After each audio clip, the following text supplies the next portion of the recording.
नमस्कार। दैनिक भारत में आपका स्वागत है।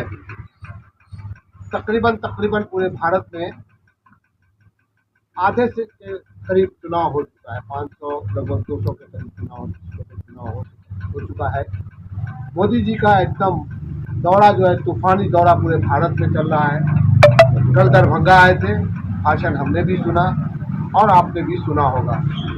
आम जनता से भी बात की। भाषण में कुछ हमको समझ में नहीं आया। बड़ा कल से परेशान था कि भाषण में था क्या। तो भाषण जो हमारे प्रधानमंत्री जी का था उसमें दरभंगा के लिए क्या था, और जो मुद्दे होने चाहिए वो मुद्दे गायब कहाँ थे। जैसे इलेक्ट्रॉन बॉन्ड का मुद्दा था, आपको कोरोना वैक्सीन का मुद्दा था, अडानी का मुद्दा था, जो प्राइवेटाइजेशन हो रहा है उसका मुद्दा था। इन सारी चीज़ों पे बात नहीं हुई। तो सोचा किसी समझदार आदमी से बात करें, युवा से बात करें जो देश की चीज़ों को समझता है। तो लफीजुल्लाह गुंजू साहब के पास आए हैं और उनसे पूछेंगे कि आपने क्या भाषण सुना। सर, स्वागत है आपका। सर ये बताइए, कल भाषण सुने थे? हाँ, सुने जाता है। आपको माध्यम से सुने। अच्छा, हम लोग के माध्यम से ही सुने। माध्यम से सुने थे।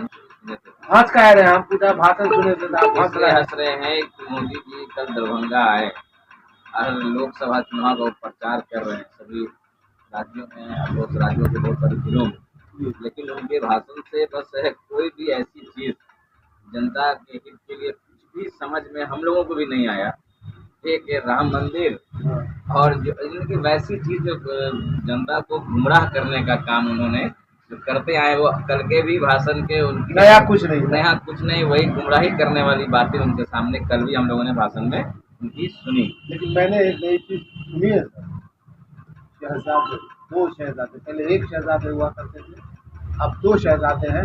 एक दिल्ली के शहजादे हैं और एक पटना के शहजादे हैं। और आप कौन से शहजादे हैं ये भी बताइए। देखिए, शहजादे की बात उनको तो कुछ है नहीं। जिस मुद्दे पर युवा चाहता है कि विकास का क्या होगा, देश का विकास कैसे होगा, जीडीपी कैसे बढ़ेगी, लोगों बेरोजगारों को नौकरी कहाँ से होगी, और जो जो मुख्य चीज़ है बस 5 किलो अनाज को मुक्त करने से आप समझ रहे हो उसे कुछ होना है। बहुत सारे लोग तो अनाज उठाते भी नहीं। गरीब लोगों के पास जाके देखिए, वो राशन जो उन्हें देते हैं 5 रुपये में, वो गेहूँ भी सड़ा हुआ, चावल भी सड़ा हुआ, कहाँ कंप्लेन करें। जो मुख्य मुद्दा है शिक्षा, स्वास्थ्य, बेरोजगारी, इस पर उन्होंने आज तक कभी कुछ नहीं बोला। वो सिर्फ भटकाने का काम करते हैं लोगों को, जनता को, और लगातार ये करते ही आए। वो तो इन लोगों को लटकाना भटकाना, एप्स को लेके बोले लटकाना भटकाना, ये तो आप लोगों का काम है।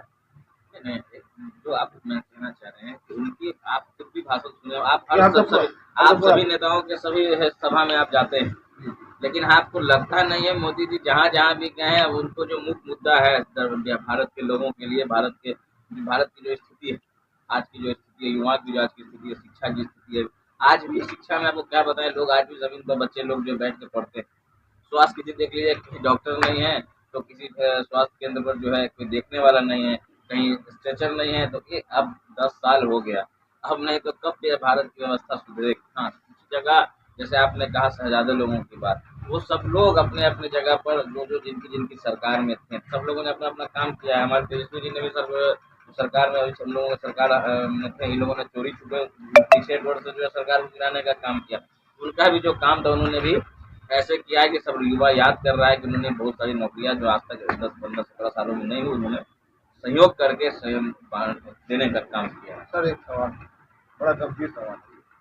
हम लोग डेमोक्रेसी में जीते हैं, लोकतंत्र में जीते हैं। लोकतंत्र में शहजादे शब्द का जो प्रयोग है ये क्या अमर्यादित नहीं है? कहा उसमें छूट करता है? देखिए, प्रधानमंत्रियों को इस तरह का शब्द यूज करना ये अच्छा नहीं है, क्योंकि एक ठीक है, प्रधानमंत्री अभी तो मान लीजिए चुनाव चल रहा है, लेकिन इस तरह की बातें उन पर शोभा नहीं देती, अशोभनीय बातें हैं, इस पर तो उनको बोलना भी नहीं चाहिए। शहजादे इस तरह का अल्फाज उनको यूज भी नहीं करना चाहिए। हम लोग भी हैं, आज भी नरेंद्र मोदी जी ही बोलते हैं, ये संस्कार की बात है। चुनाव अपने जगह पर, इलेक्शन अपनी जगह पर, लेकिन जो आप एक बड़े पद पर हैं, सब लोगों को एक अपना कम से कम मर्यादा का ख्याल रखना चाहिए।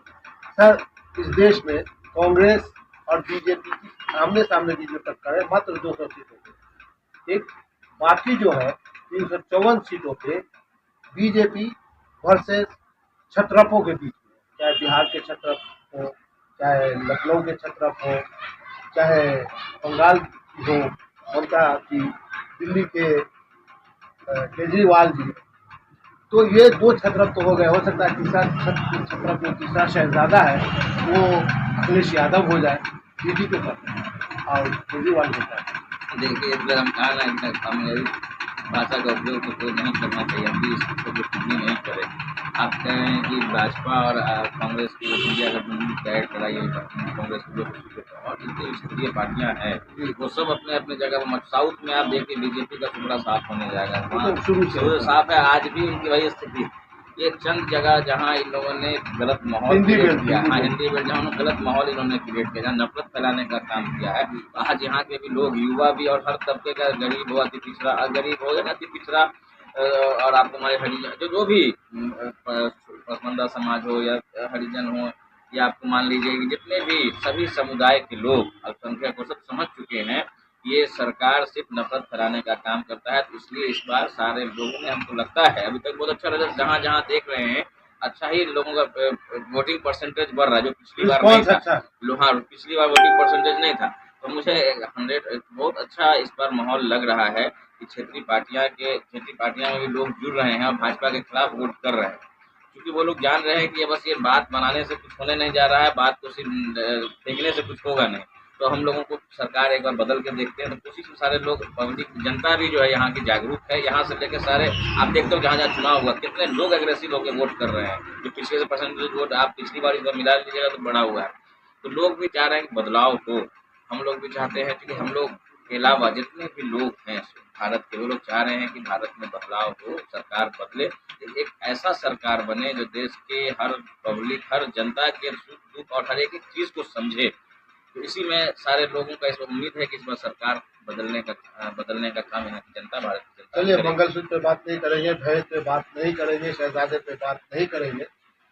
आपका जो हमारे जो शहजादे जिनको कहा गया, पटना वाले शहजादे तेजस्वी जी, लगातार मिथिला में कैंप किए हुए, का कैसी अटक रही है, का दरभंगा, मधुबनी, लगातार कैंप किए, प्रतिष्ठा बना लिएगा।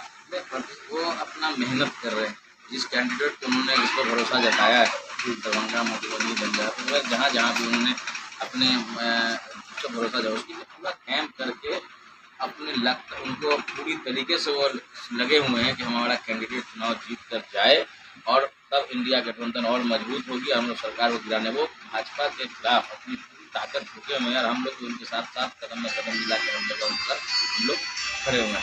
बस एक ही नारा है कि जो लोग देश में नफरत फैलाने का काम किया उसको उखाड़ फेंकना है। आज जनता से भी लोग पूछते हैं ना कि आप किसके साथ हैं, नफरत फैलाने वालों के साथ, नफरत को प्यार में बदलने वालों के साथ। जनता भी जवाब दे रही है कि अब बहुत हो गया नफरत रखे, हम लोग आपस में जो नफरत को प्यार में बदलेगा उसके साथ हम लोग खड़े रहेंगे। चलिए, दो विचारधाराओं के बीच की लड़ाई है इस बार का इलेक्शन चुनाव, एक नफरत और एक मोहब्बत। अब देखते हैं नफरत भारी पड़ती है मोहब्बत पे या मोहब्बत भारी पड़ती है नफरत पे। 4 जून को आपको पता चल जाएगा। धन्यवाद सर।